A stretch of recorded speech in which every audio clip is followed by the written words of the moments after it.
Sud Radio 10h midi, Média, l'invité du jour. L'invité du jour, c'est Jean-Michel Apathy. Bonjour Jean-Michel Apathy. On vous retrouve tous les soirs chez David Pujadas sur LCI.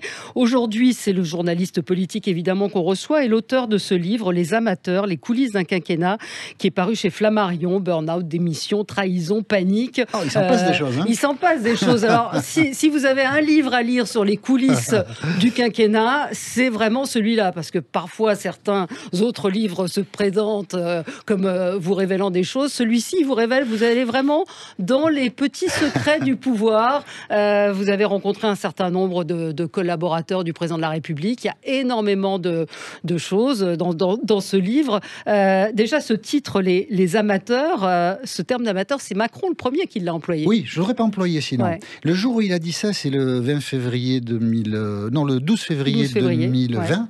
Ouais. Le jour où il a dit ça, je me suis dit, mais il y a un truc à faire, quoi. Hein. Ouais.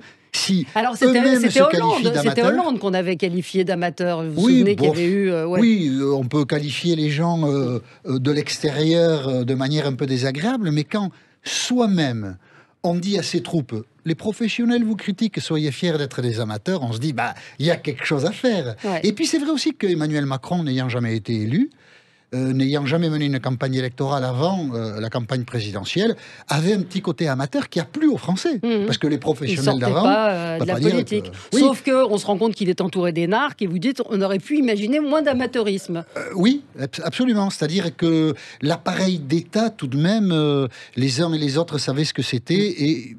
La mécanique elle-même, ils n'ont pas su la gérer dès le début. Dès le début, dans l'organisation, dans la manière de prendre des décisions, il y a eu un certain amateurisme. Parce qu'ils apprenaient le métier ?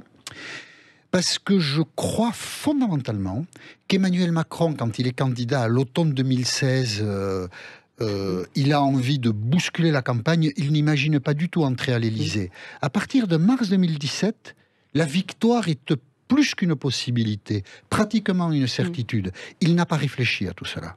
Il n'a pas réfléchi à la manière dont on parle au Français quand on est président. Il n'a pas réfléchi à la manière dont on organise la marche de l'État quand on en a la responsabilité. Le vrai amateurisme, c'est la victoire lui tombe dessus, alors qu'elle n'était pas du tout envisageable au début de l'année 2017. Oui, et vous dites que ça aurait dû inciter Emmanuel Macron à la modestie, ce n'est pas son registre préféré. On vous entend, hein, quand on lit le livre, il y a des petites phrases qui cognent, et c'est vrai qu'en lisant le bouquin, on se rappelle des 80 km/h, de la taxe sur l'essence, de l'affaire Benalla. Vous évoquez la fragilité de Gérard Collomb, qui était connu auparavant. Oui. Là, il y a beaucoup de choses aussi sur Gérard Collomb. Gérard Collomb fait un vrai burn-out, là, pour le coup. Alors, pour des raisons personnelles qui n'ont pas à être évoquées, mais au début de l'année 2014, évidemment, il est candidat à un 3e mandat à Lyon, et à un moment, pour des raisons que même ses amis à Lyon ne comprennent pas, il est sur le point de renoncer. Il envisage même, le jour où il faut déposer les listes en préfecture, de ne pas le faire. Il est au bord de l'arrêt de l'activité professionnelle.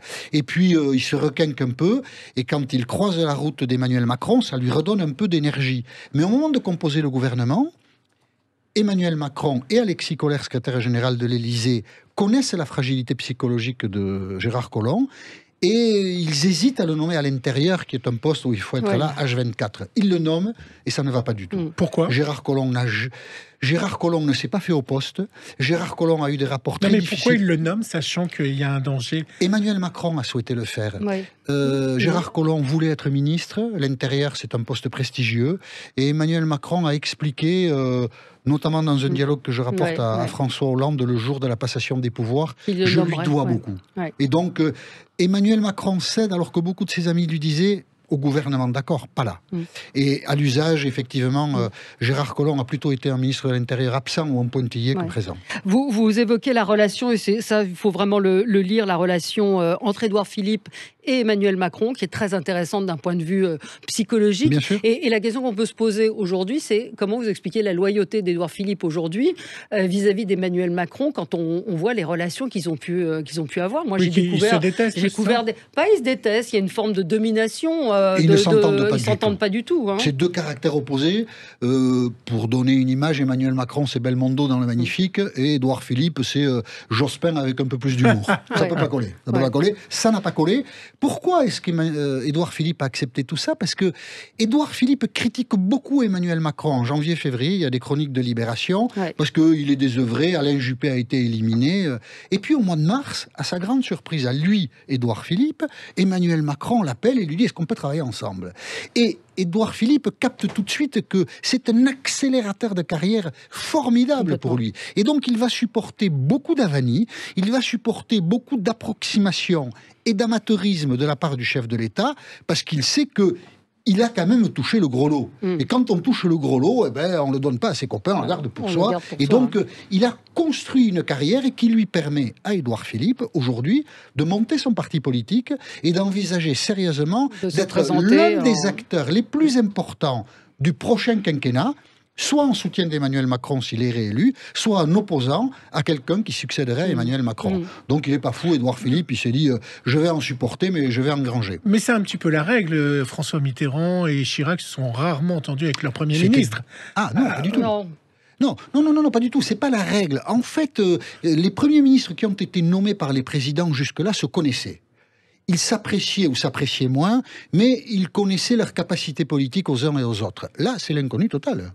Emmanuel Macron ne sait pas du tout qui est Édouard Philippe.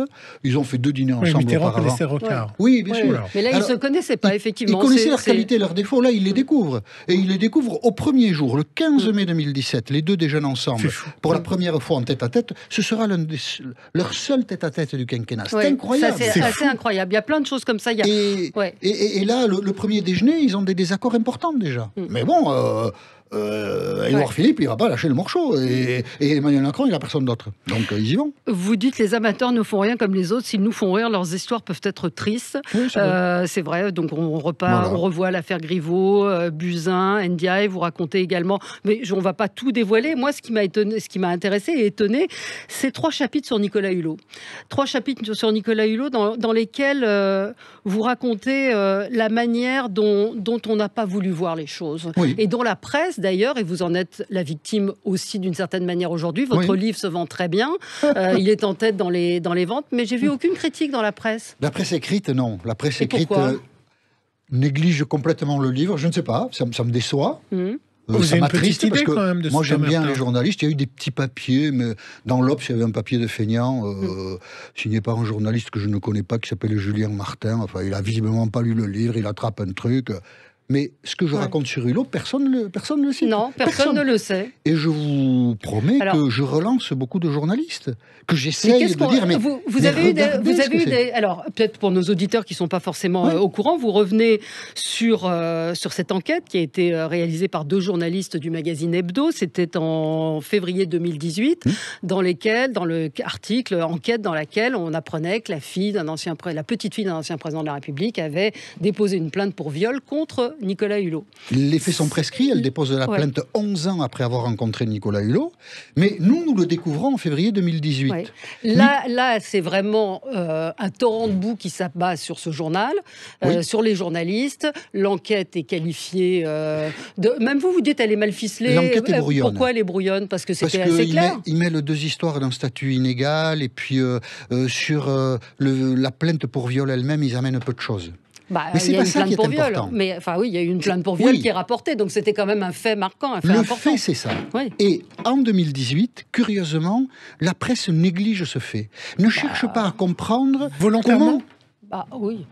Par culture, je pense. Je pense que la culture de domination masculine est tellement installée, elle l'est encore aujourd'hui, que quand une femme se plaint, au fond, si elle ne prend pas la parole elle-même, ce que n'a pas fait là la personne qui a porté plainte, au fond, on ne va pas chercher à en savoir plus. Parce qu'au fond, on n'imagine pas que quelque chose d'important se joue dans cette situation. Or, moi, je crois que quelque chose d'important se joue dans cette situation.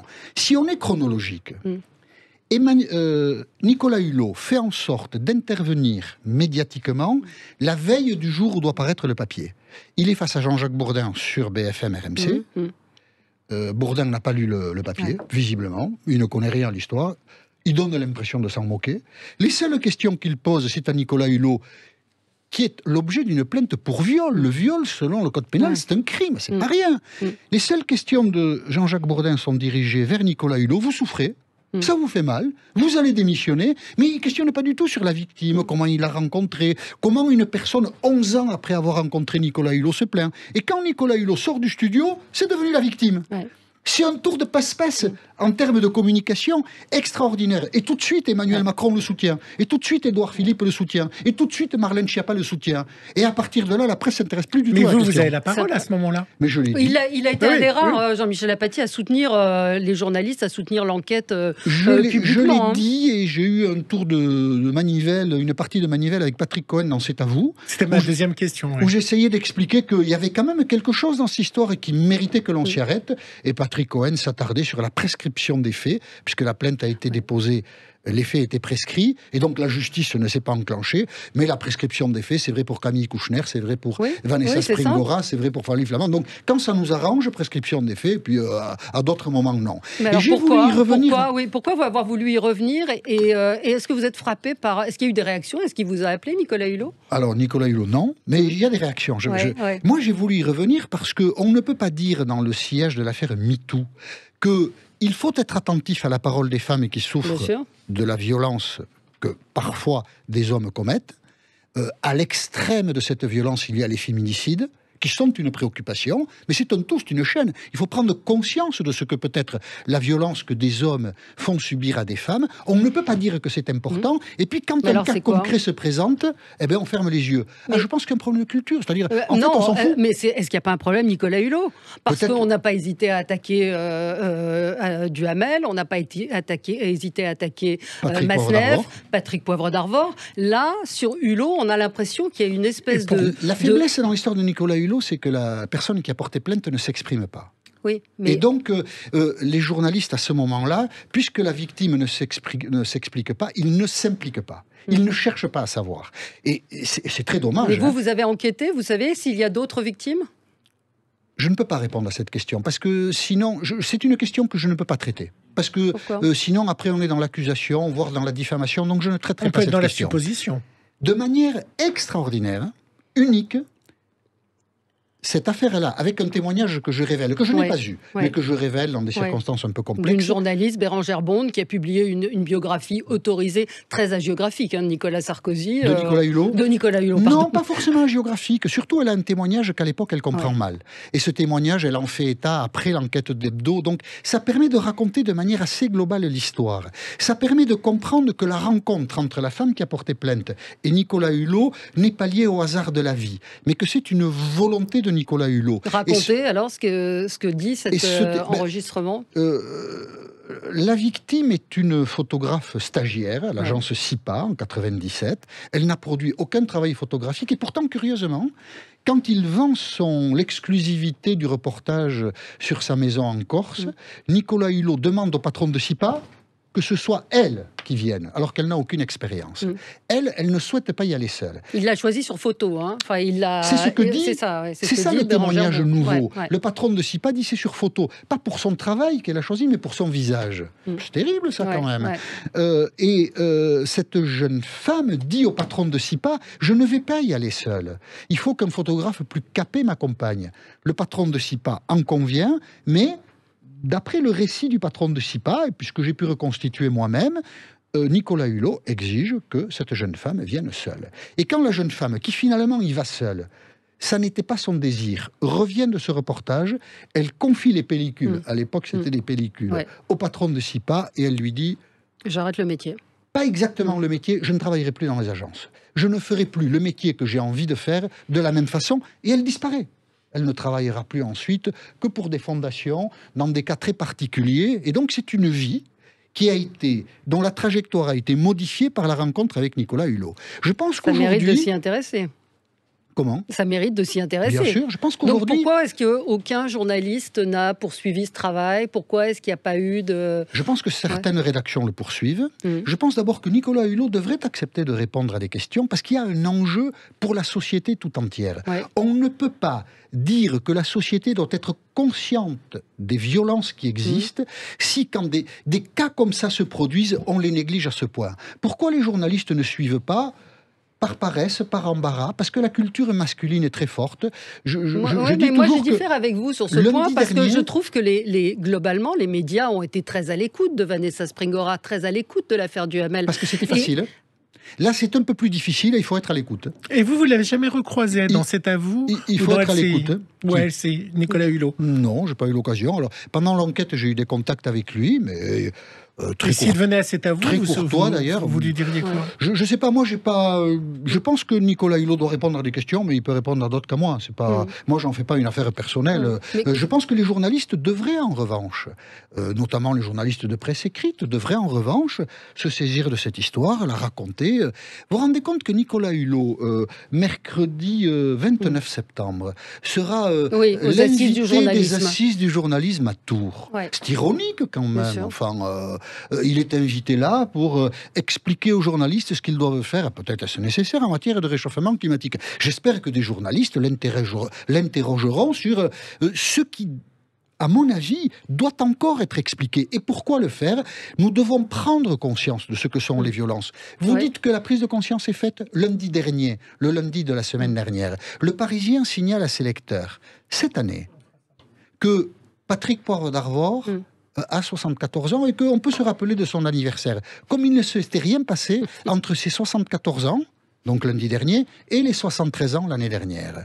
Ça montre que... Surtout que le Parisien était très actif dans le dossier. C'est très curieux. Ça montre que la culture n'est pas acquise, que l'attention n'est pas suffisante au drame que vivent certaines femmes et qui, à l'extrême, peut aller jusqu'à leur mort parce que un homme pense qu'une femme, c'est sa propriété. Oui, sauf que est-ce qu'il y a un traitement différent? Je reviens toujours à la même question. Sur certaines personnes, Nicolas Hulot est la personnalité préférée des Français.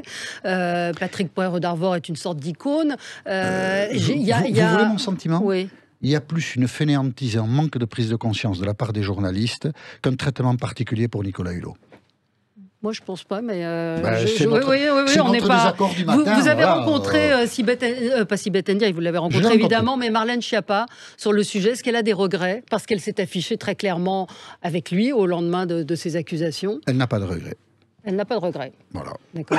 Marlène Schiappa, rendons justice si on le peut. Je ne vais pas m'autoproclamer justicier, mais Marlène Schiappa est une femme courageuse qui a beaucoup défendu la cause des femmes.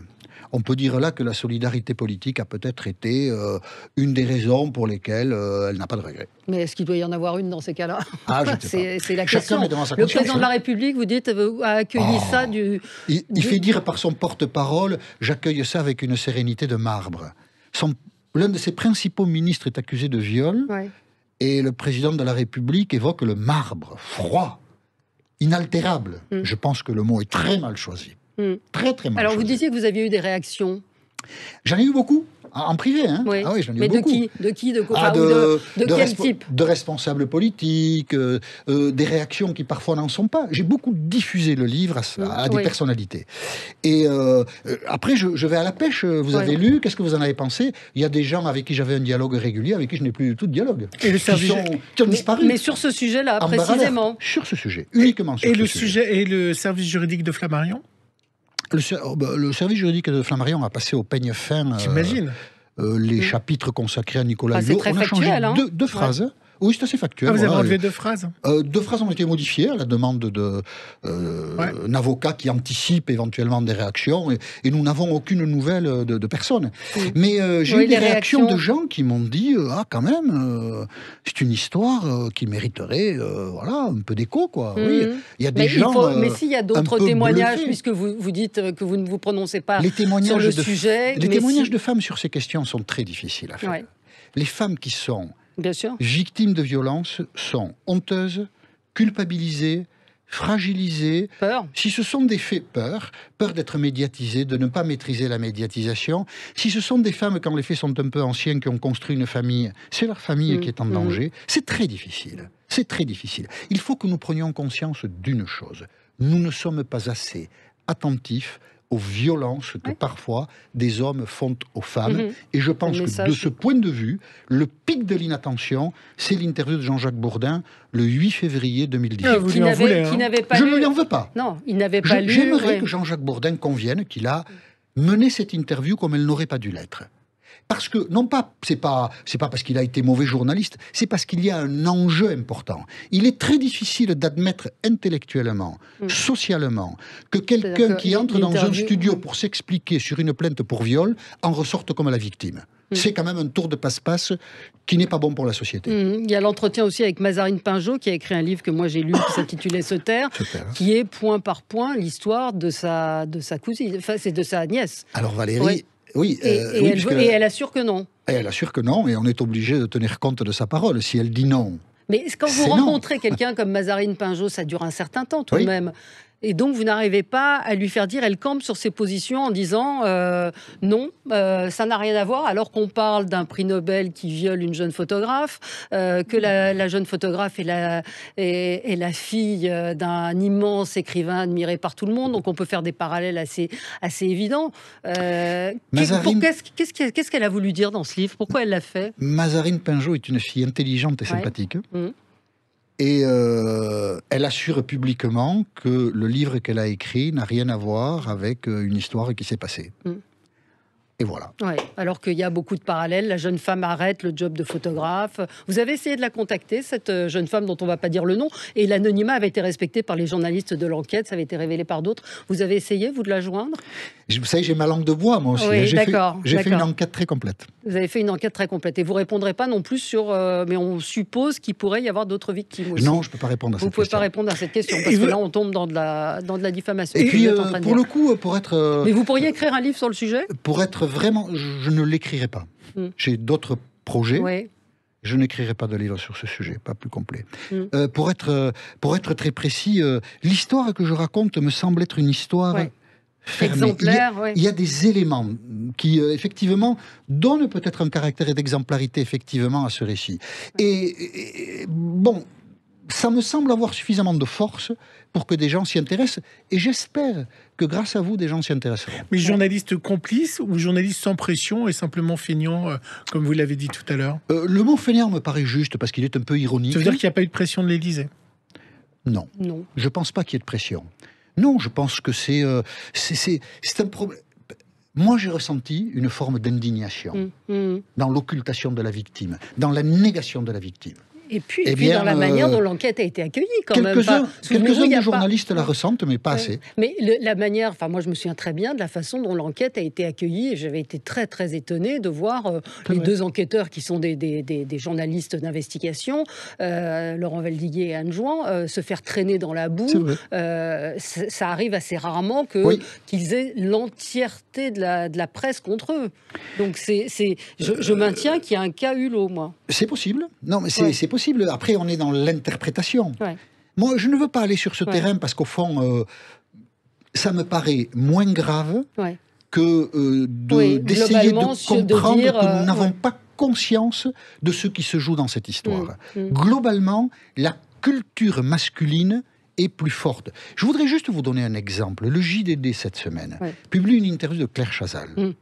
Claire Chazal, il y a 15 questions, toute une page. Claire Chazal est une fille sympathique, vraiment très gentille. Mais la dernière question concerne Patrick Poivre d'Arvor. Et elle dit, il n'est pas violent.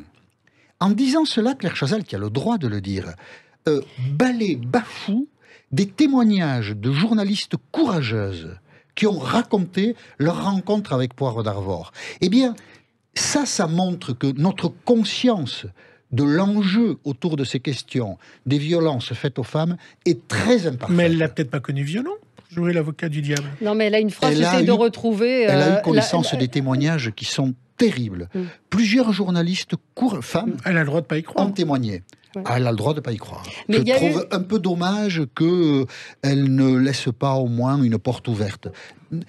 Balayer comme ça des femmes qui racontent leurs souffrances, des femmes qui racontent combien leur rencontre avec mais qui ont témoigné pour le coup a changé leur vie, c'est dommage. Et qui ont témoigné à visage découvert. Hélène Devinck, qui était une journaliste de LCI. Absolument. Mais souvenez-vous aussi, je repense à Tristan Banon, qui s'en est pris plein la figure quand elle a raconté son histoire avec DSK. Donc les temps change, mais pas assez vite. Et effectivement, Claire Chazal, je cherchais, j'ai été frappée par cette phrase, effectivement, à la fin de l'interview, où elle dit « Il aime séduire et convaincre. » Voilà.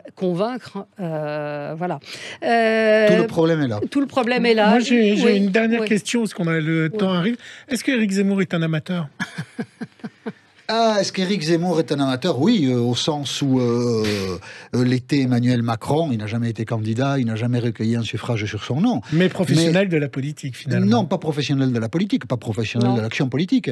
Mais après, un amateur, la France a été tellement mal dirigée, souffre de tellement de problèmes, et les Français sont tellement désespérés qu'un amateur peut gagner une très grande compétition électorale. Emmanuel Macron l'a montré, et on aurait tort de prendre Éric Zemmour pour quantité négligeable. Sérieusement? Sérieusement, Éric Zemmour a le potentiel pour être au second tour. Ça ne tient qu'à lui. Il a ringardisé Marine Le Pen et il est en train de bousculer la droite. Avec tout ça, vous pouvez arriver au second tour. Est-ce qu'il y arrivera?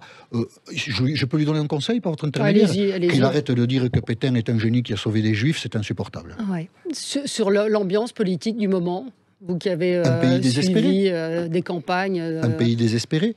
La campagne 2022, enfin du moins la campagne pour cette présidentielle-là, c'est la 11e élection présidentielle.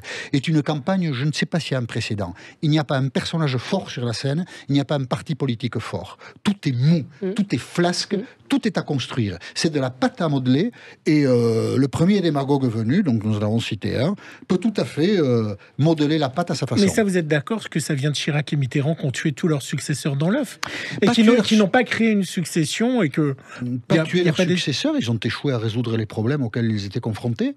La désindustrialisation de la France, le chômage de masse, une immigration qui a été mal contrôlée font que ce pays a une identité douloureuse. Et il faudrait travailler sereinement sur ces questions. Je crois que nous en sommes incapables.